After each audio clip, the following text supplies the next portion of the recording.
Hello tout le monde, j'espère que vous allez bien. Moi en tout cas, ça va très bien. Et aujourd'hui, je voudrais vous faire une vidéo sur une ouverture que j'ai déjà présentée et pour laquelle je voue un désamour très profond et que je suis très content de rencontrer quand je joue ça et que j'ai les blancs. J'ai nommé le Gambly Blackburn Shilling qui est vraiment une espèce de tentative désespérée de gagner sur un piège, un genre de one trick pony dont j'ai déjà fait une présentation ici. Et là, je vais faire une petite vidéo rapide pour un peu enfoncer un peu le clou pour dire que ouais, c'est vraiment pas quelque chose à jouer si on veut jouer de manière un petit peu sérieuse. Et donc, le Gambly Blackburn Shilling, il commence début fou, la petite playlist, vous verrez plein de thèmes et de parties sur ce début qui est ma petline.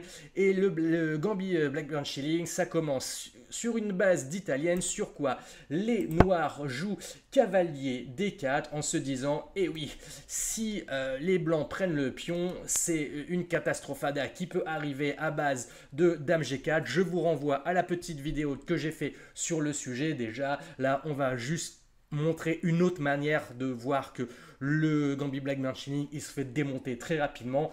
Vous savez, après avoir vu la vidéo, que la bonne solution ici, c'est de prendre le cavalier, de ne pas aller chercher le pion, et qu'après récupération du cavalier et petit roc, on voit que déjà, les blancs ont une avance de développement.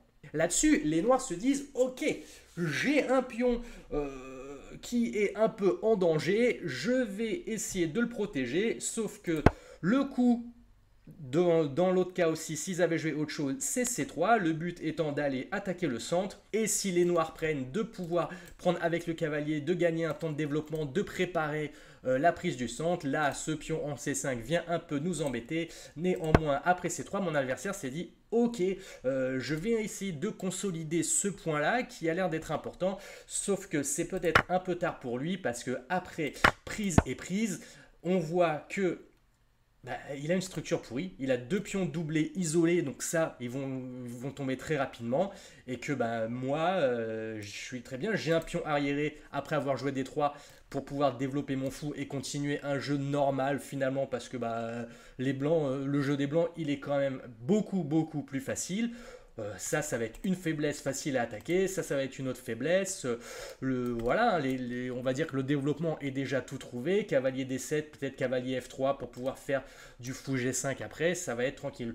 Mon adversaire va probablement vouloir se développer en fianchetto après avoir fait ça pour tenter de protéger son pion, mais moi je vais avoir des possibilités de rentrée, de sortie un peu de tous les côtés. Et donc après ce D3 qui me permet de me développer, les noirs se disent bon ça sent un peu le roussi, je vais proposer des échanges pour qu'après fou prend, cavalier prend, il gagne un petit temps de développement.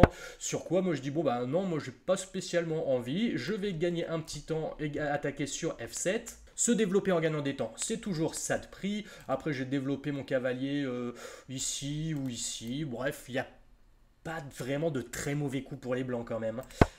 Il défend. Là, à ce moment-là, je décide d'échanger pour pouvoir ensuite développer mon cavalier tranquillement.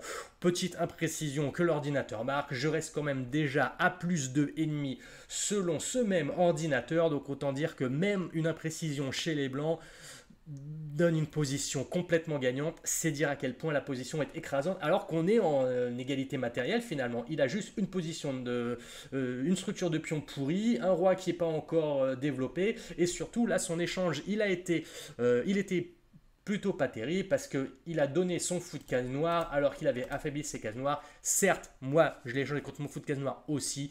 Néanmoins, c'est un échange qui est probablement favorable pour moi. Et là, c'était peut-être un peu le drame plus que tout parce que il veut ouvrir, on ne sait pas trop pourquoi, d'autant qu'en plus, ce pion-là est isolé, donc je vais m'empresser d'aller l'attaquer. J'aurais probablement peut-être pu aller chercher le pion tout de suite en me disant, ça va me permettre de libérer la colonne, son roi n'étant pas roqué. Il se dit, effectivement, c'était dangereux, je vais bouger ma dame tout en protégeant le pion, sauf que ça me permet maintenant d'ouvrir la colonne et après prise du cavalier, je peux développer ma tour qui n'était pas encore développée. Peut-être l'autre aurait été un petit peu meilleure, néanmoins je me suis dit, ouais, au cas où il veut venir m'attaquer, cette tour là qui protège devant le roi et qui reste à côté, c'est peut-être un petit peu mieux.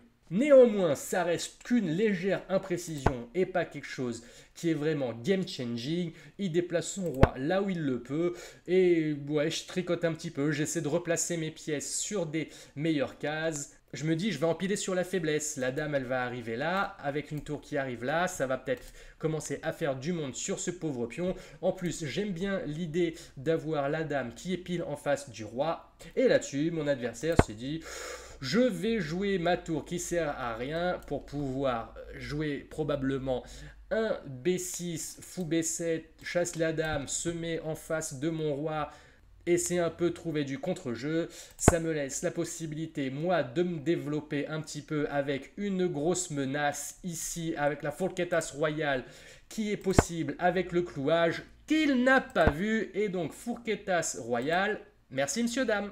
Alors, encore une fois, une petite vidéo très rapide et un peu comme la dernière aussi, que je vous remets là en passant d'ailleurs, qui se finit sur une petite fourquetas royale, mais c'est juste le genre de petite vidéo pour appuyer sur un point qui est le Gambit Blackburn Shilling. C'est vraiment pas quelque chose à jouer, c'est un one trick pony, c'est voilà. Quand vous le voyez, vous faites cavalier prend, vous n'allez pas chercher le pion et comme ça au moins vous avez déjà une position qui est très avantageuse et qui peut vite basculer sur du complètement gagnant. Donc voilà, j'espère que cette petite vidéo vous a plu. Si c'est le cas, n'hésitez pas à me le dire dans les commentaires. Comme d'habitude, le petit pouce bleu, l'abonnement et surtout le partage, ça m'aide et ça fait plaisir. Pensez également à la petite cloche pour ne rien rater. Et en attendant, je vous souhaite une bonne journée, des bonnes parties. C'était Fred Camaro. Ciao.